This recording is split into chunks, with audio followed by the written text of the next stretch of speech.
Hey guys, welcome to Get Busy Watching. I'm your host, Honest Dan. Let's talk movies.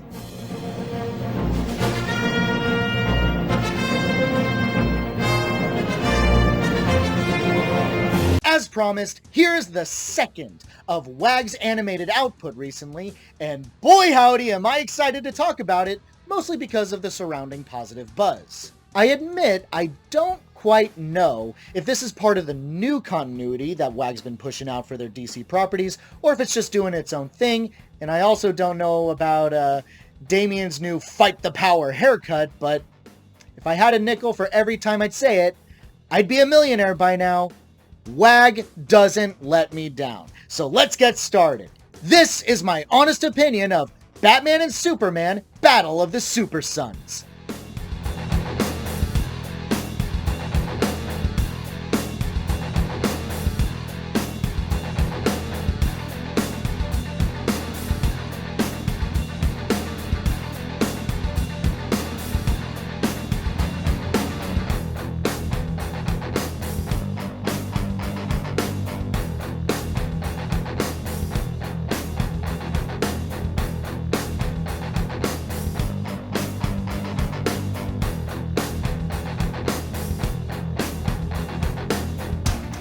Jonathan Kent, voiced by Jack Dylan Grazer, is the son of Clark Kent, voiced by Travis Willingham, and Lois Lane, voiced by Laura Bailey. Jonathan doesn't know his father is Superman and yearns to spend more time with them. He gets his wish when he develops his own superpowers and his father's identity is revealed. However, the happy times don't last long when Starro, voiced by Darren DePaul, invades Earth and starts taking control of everyone, including Superman and Batman, voiced by Troy Baker. The fate of the world rests in the hands of the inexperienced Jonathan, as well as his reluctant partner, Damian Wayne, aka Robin, voiced by Jack Griffo.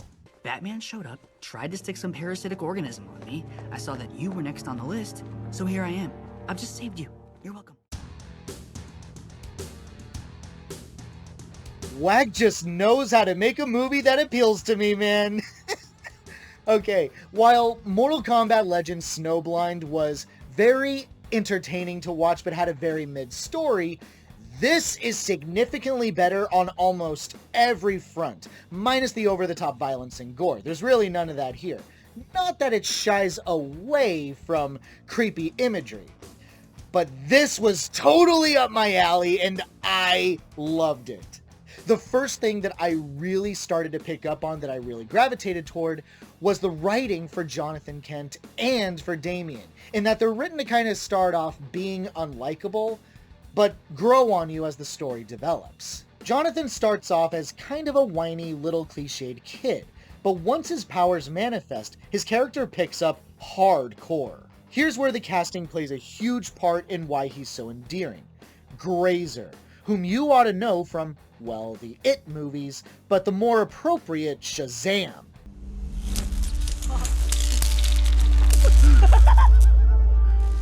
Oh my god! The lightning emblem, it was staring us right in the face the whole time!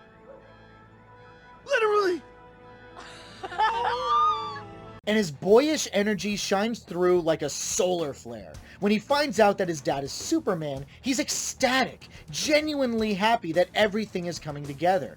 Why his dad is constantly away, the secretive and cryptic nature of his work, and he's totally forgiving. No moody bullshit, no pouting that he never knew, just unconditional acceptance and encouragement to keep doing his thing. Not enough kid characters are like this in similar scenarios, and it's not only refreshing, but sorely needed, especially in the superhero genre. Right? I'm half alien. I'm half alien! I'm half alien! You're taking this a lot better than I thought you would. Damian is equally well written. I gotta admit I wasn't too sure about him at first, as he's very unlikable. He bitches and moans when Wonder Girl, voiced by Myrna Velasco, tells him that he isn't going to be a member of the Teen Titans because he's not a team player. Makes sense for Damian. He pushes Jonathan off an edge, potentially killing him. You piece of... What? You said a traumatic moment might help him unlock some more powers. Seems logical to test it out.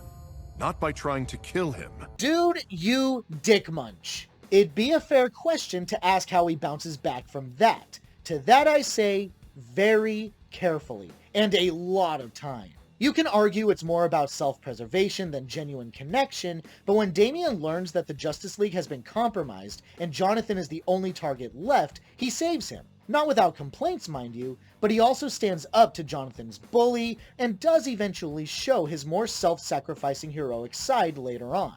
Dude, it got so good toward the end that I almost cried. A WAG movie almost made me cry. I got legitimately choked up. What is happening right now?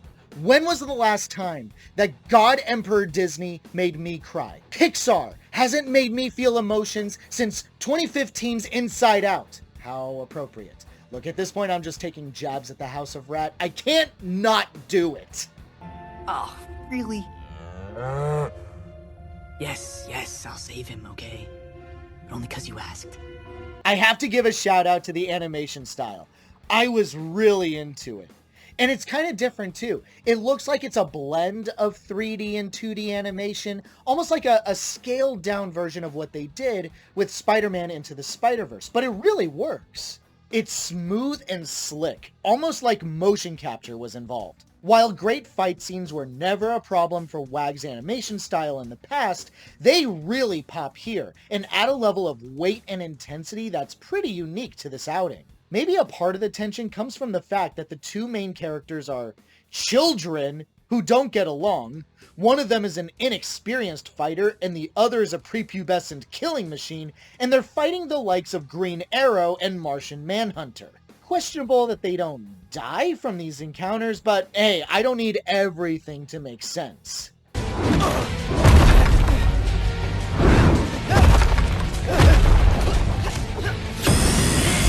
And the music. Oh my god, even the music is really good. I was getting serious Superman animated series vibes. That is a very good thing. A discount version of it, but still, listen to this thing.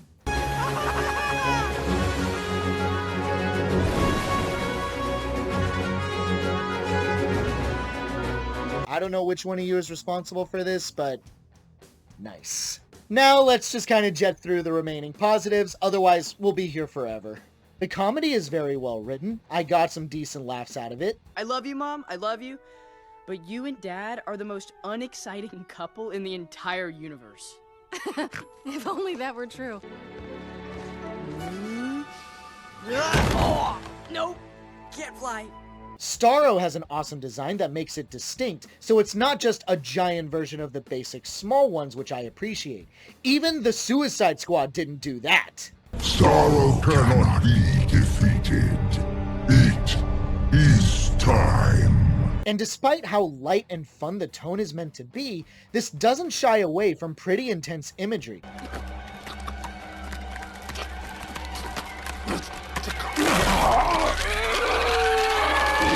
Including a mean-looking Crypto. I guarantee that the one scene we got of Crypto in this is significantly better than whatever the hell League of Super Pets was supposed to be.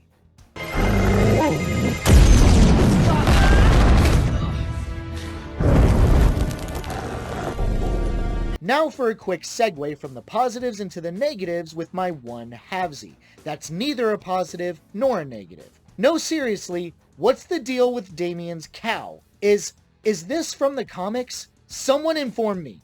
Is it Damian's equivalent of Crypto or Ace? I'm so confused. Over my dead body. I don't need some small town hick telling me how to take care of a cow. I'm the grandson of the Demon's Head. Hey everyone, so some weird technical issues. For whatever reason, all of my recorded footage from this point on decided not to record my audio. So basically until the end of the video, it's just gonna be voiceover stuff. Sorry, don't know what happened there. Oh, really? And despite my love for this animation style, the issue with it is, why? Doesn't this kind of thing throw things off a bit? As I've learned, Super Sons is not part of the Tomorrowverse, which is very odd. Yes, generally the rule of thumb is if the animation style is wildly different, it's usually its own thing. But here's what gets me. In Green Lantern Beware My Power, it featured pretty much the exact same Leaguers as this movie did, Green Arrow and Martian Manhunter. The only difference between the two is the extended characters. Beware had Vixen, and this one has the Teen Titans. It feels randomly on the nose. More to the point, the fact that this is its own thing is something of a worry for me. I was emotionally prepped to dive into the Tomorrowverse and the new iteration of these superhero stories. And everyone ought to know how psychopathically lustful I am of the Mortal Kombat Legends stuff, so it makes me concerned as to whether or not we'll see another Super Sons story. I found this quite endearing, so of course I want another one. But at the same time, I'm invested in the Tomorrowverse itself and would prefer if WAG's focus be on that and anything Mortal Kombat. The reason why this is a halvesy is because, well, who am I kidding? WAG is kind of my favorite animation company right now. Doesn't matter what they do. I'll consume like a good little slut. This is Gotham? I thought the internet was exaggerating, but why doesn't somebody do something about this? Somebody is. Now for the negatives. Critics cap on, it's not perfect in my eyes, so let's point out what didn't work for me. There are some plot holes that don't make sense. For example, the rules for the Starro spawns and how they come off people's faces. Let's look at an early scene with Lois. She's controlled by a spawn and attacks the boys. Jonathan uses his heat vision on it, she flies off the javelin in a really cool bit of detail in the animation. As you can see, it simply falls off her face. It's dead. She's fine. Huzzah! But later on, when Jonathan uses his heat vision on Martian Manhunter's Starro spawn, suddenly the spawn can't come off. What's the difference between Lois's and Manhunter's spawn? Why did hers plop off while his stayed on his face? Heat can hurt this thing. You hear me, Jonathan Kent? Burn this motherfucker! Mom! Mom! Another thing that's kind of a thorn in the back of my mind, why are there only 2 Justice Leaguers in the Watchtower? Where's Flash, Wonder Woman, Green Lantern, Cyborg? With DC's vast catalog of heroes to have make cameos, you pick the ones the other continuity already picked? What a tiny ass response team in the off chance that they're attacked. Like, this movie proves. Contact Batman. Let him know the damage assessment. He's into that sort of thing. And then there was one. And a final wrap up of the negatives and wrap up this review.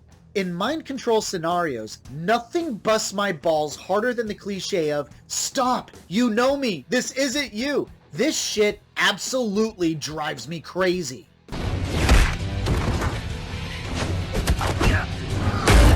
I will kill you, Father.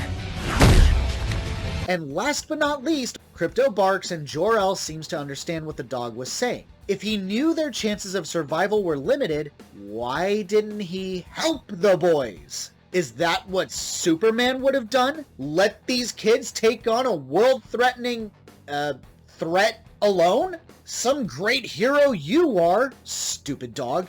Even Courage was able to stand in the line of fire for his loved ones. You won't do shit for the son of your master? Useless. Yes, you are right. Their odds of survival are not good. Not good at all. Yeah, I rattled off some negatives, but you know what? This was fun. Something that the superhero genre, as a whole, has been lacking in recent years. Just once, I want to see a live-action flick be this wholesome, this emotionally driven, and this exciting.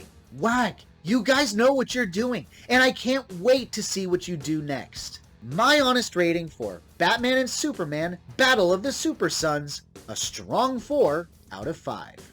Alright, Justice Dweebs. My friend here's about to kick your ass.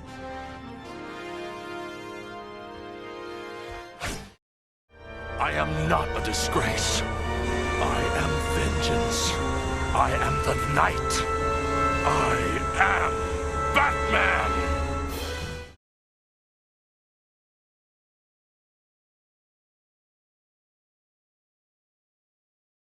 I think for the remainder of the month, I'm just going to be belting out rapid fires just to get my reviews out there and then focus on my end of the year best and worst list, which will be released sometime in January. I'll start with a single video compiling my top 5 pleasant surprises and disappointments. The second video will be about my picks for the best scores and soundtracks, alongside my top 5 best bad movies, something a little different. And then it'll be the coup de grace, my picks for the bottom 10 worst and least favorite films, and finally, my top 10 best and favorites. In the meantime, thanks so much for watching, you guys. I really appreciate it. Have a great day, stay safe and healthy out there. Hope to see you soon. Is work and worry and hurry, be cool. Relax. Be cool. Face facts. You don't take time to sleep, eat or drink, but just remember that it's later than you think. So be cool, just relax. So be cool.